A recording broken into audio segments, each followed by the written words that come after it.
है गामा कामा एक लाइन में आंकड़ा आपका अगर दिया है उसका बहुलक बताना है तो उसका बहुलक कैसे बताएंगे। जो भी आंकड़ा दिया उसमें सबसे अधिक बार कौन है, किसी भी आंकड़े का जो पद सबसे अधिक बार होता है वही उस आंकड़े का बहुलक कहलाता है। पहला आंकड़ा। दूसरा आपका आंकड़ा आया यक्स और यफ दिया रहेगा। क्या दिया रहेगा?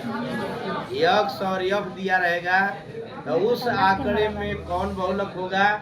तो जिस पद की बारंबारता सबसे अधिक है, देखेंगे कि उस आंकड़े में किस पद की बारंबारता सबसे अधिक है वही उस आंकड़े का बहुलक कहलाए न हो। और तीसरा और अंतिम मोस्ट इम्पोर्टेंट जो आपके कोर्स में है, सिलेबस में है, ये तीसरा वाला क्या होता है आंकड़ा? वर्ग अंतराल और बारंबारता दिया रहेगा। क्या दिया रहेगा? वर्ग अंतराल और बारंबारता दिया रहेगा। तब उस आंकड़े का आप जो है बहुलक कैसे निकालेंगे? तो इसके लिए हमें दो सूत्रों की आवश्यकता पड़ेगी। कई सूत्रों की? चलिए देखिए, सबसे पहला काम क्या होगा, जो आंकड़ा दिया रहेगा पहले उसका हम पता करेंगे कौन बहुलक वर्ग है। माध्यिका वाला में हम क्या पता कर रहे थे जी कि माध्यिका वर्ग कौन है, तो उसका सूत्र क्या था? n/2 आप न हो। लेकिन बहुलक वर्ग कौन होगा? आपका जो वर्ग अंतराल दिया उसमें कौन बहुलक वर्ग कहलाएगा? तो बहुलक वर्ग किसको कहते हैं?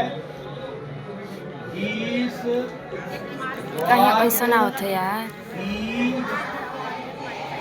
बारंबारता अधिक हो है। जिस वर्ग की बारंबारता सबसे क्या होगी?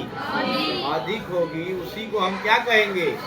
उसी को हम बहुलक वर्ग कहेंगे।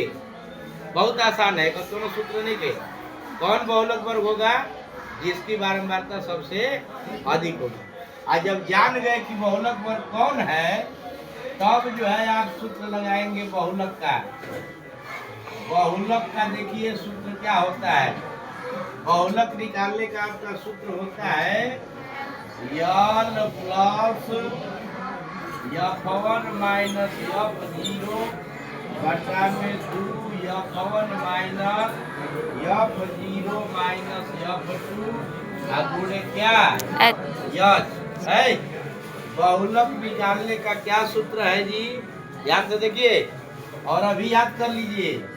यल प्लस f1 माइनस f0 बटा 2 f1 minus f0 minus f2 गुणे यच। ठीक है।